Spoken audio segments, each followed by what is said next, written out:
আমি যেদিন ময়দানে মুসলমানদের নিয়ে নেমে যাব না, সেদিন এমন ছাটা ভাঙা মাছ শুরু করব যে আপনাদের পতাকা বহন করার লোক থাকবে। আপনাকে সংযত হওয়ার, সতর্ক হওয়ার, এই ধরনের কথা প্রত্যাহার করার এবং ভবিষ্যতে এই ধরনের কথা বলার আগে 25 বার ভাবার হুঁশিয়ারি ধরে রাখুন। এটা ওর শেষ বক্তব্য, ধরে রাখতে পারেন।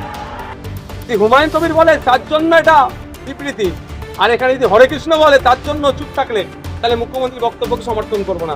হরে কৃষ্ণর জন্য যেমন তিনি কঠোর ব্যবস্থা নেবেন, হুমায়ুনের জন্য যদি কঠোর ব্যবস্থা নেই তাহলে আমি বক্তব্যকে সমর্থন। নওশাদ সিদ্দিকীকে এই নিয়ে না ভাবলেও চলতো, কারণ তিনি দেখতে পাচ্ছেন যে ভয় আউট এবং ভরসা ইন এই শব্দটা কেবলমাত্র ব্যক্তি বিশেষ ধরে ধরে নয়, রাজনীতি, দল, মত, পথ, ধর্ম, জীবিকা নির্বিশেষে সবার জন্যই এই সরকার প্রতিষ্ঠা করতে বদ্ধপরিকর এবং সম্মানীয় মুখ্যমন্ত্রী সেই বিষয়ে একের পর এক স্পষ্ট উদাহরণ রাখছেন।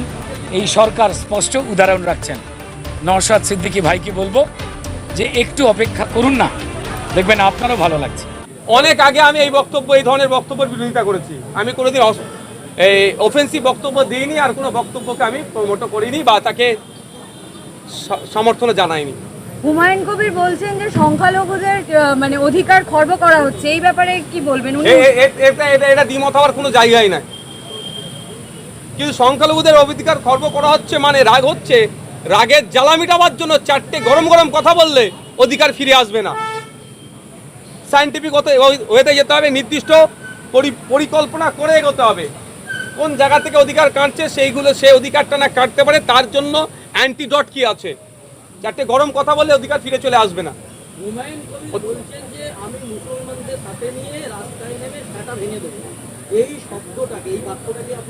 কোনোদিন সমর্থন করতে পারি না, এক নম্বর কথা। দ্বিতীয় নম্বর কথা, মুসলমানদের কেন ঢুকাচ্ছেন? ওনার দলটা কি শুধু মুসলমানদের জন্য তৈরি হয়েছে? আমার যতটুকু জানা মতে ভারতবর্ষে এমন কোনো রাজনৈতিক দলকে election commission of India registration দেয় না কোনো একটা নির্দিষ্ট ধর্ম, বর্ণ, জাতের জন্য, ধর্মের জন্য যদি তৈরি হয়। এই মমতা ব্যানার্জির দলে তো মানে মমতা ব্যানার্জির কথা মনে পড়ে যাচ্ছে। সে কোনো না কোনো একটা যেমন টান হচ্ছে, এটা আমি পক্ষ নিতে পারছি না, এর বিরুদ্ধে আমি।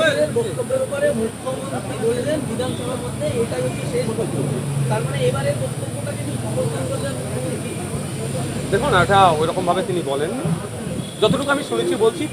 প্রতিবাদ জানিয়েছেন, প্রতিবাদকে আমি স্বাগত তখনই জানাবো যখন এইটা সবার ক্ষেত্রে প্রযোজ্য হবে। নামটা হুমায়ুন কবিরের জন্য ওর অফেন্সিভ বক্তব্যকে আমি কোনোদিন সমর্থন করি না। যদি হুমায়ুন কবির বলে তার জন্য এটা বিবৃতি, আর এখানে যদি হরে কৃষ্ণ বলে তার জন্য চুপ থাকলে তাহলে মুখ্যমন্ত্রীর বক্তব্যকে সমর্থন করবো না। হরে কৃষ্ণর জন্য যেমন তিনি কঠোর ব্যবস্থা নেবেন, হুমায়ুনের জন্য যদি কঠোর ব্যবস্থা নেই তাহলে আমি বক্তব্যকে সমর্থন জানাবো। দেখুন, এর আগের দুর্বল সরকার এবং দুর্বল মুখ্যমন্ত্রী বারবার অন্যায়কে প্রশ্রয় দিয়ে গেছেন।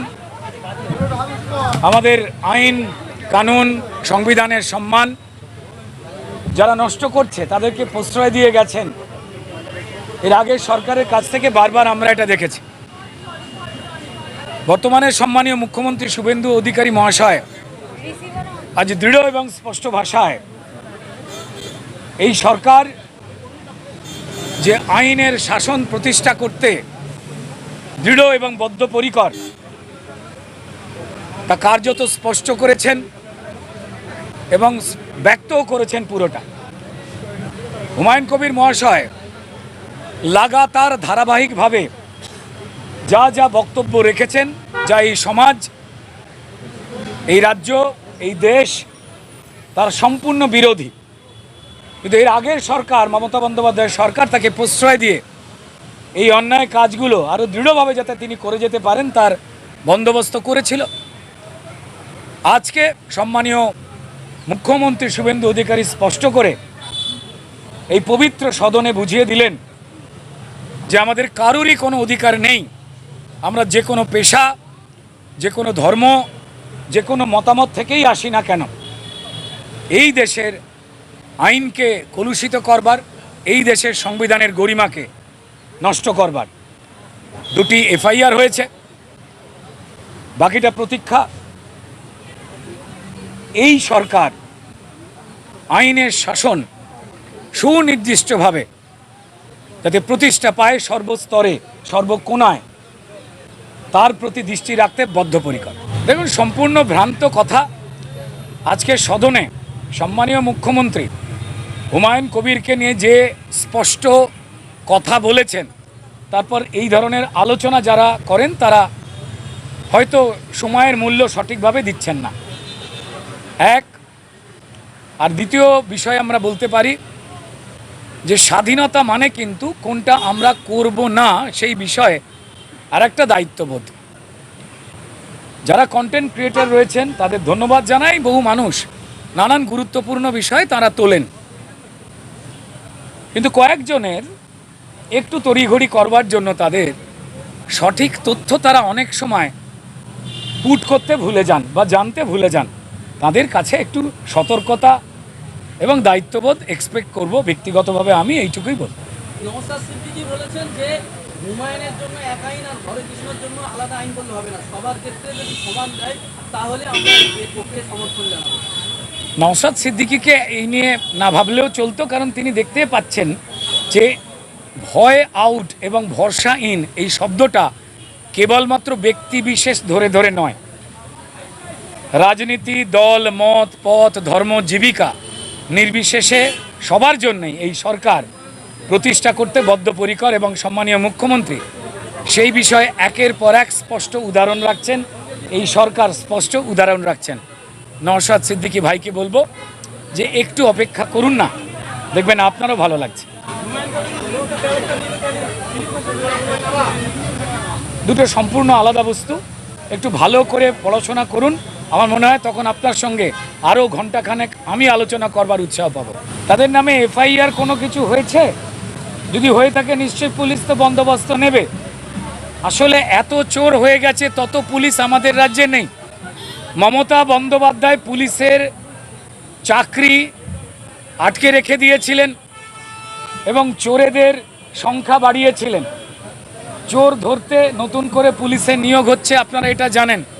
একটি অপেক্ষা রাখুন, সমস্ত কিছুই যারা অন্যায় করেছেন তারা অবশ্যই ধরা পড়বেন এবং জেলে যাবেন এবং বিচার হবে।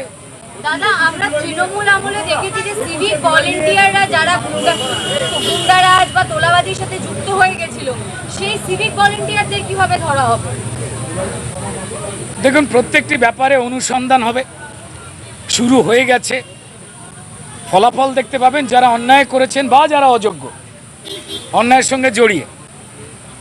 তিনি যে আবার বলছে, যে জীবিকার হন, যে ধর্মের হন, যে রাজনৈতিক দলেরই হন না কেন, কেউই যদি অন্যায় করে থাকেন আইনের বাইরে তিনি যেতে পারবেন না।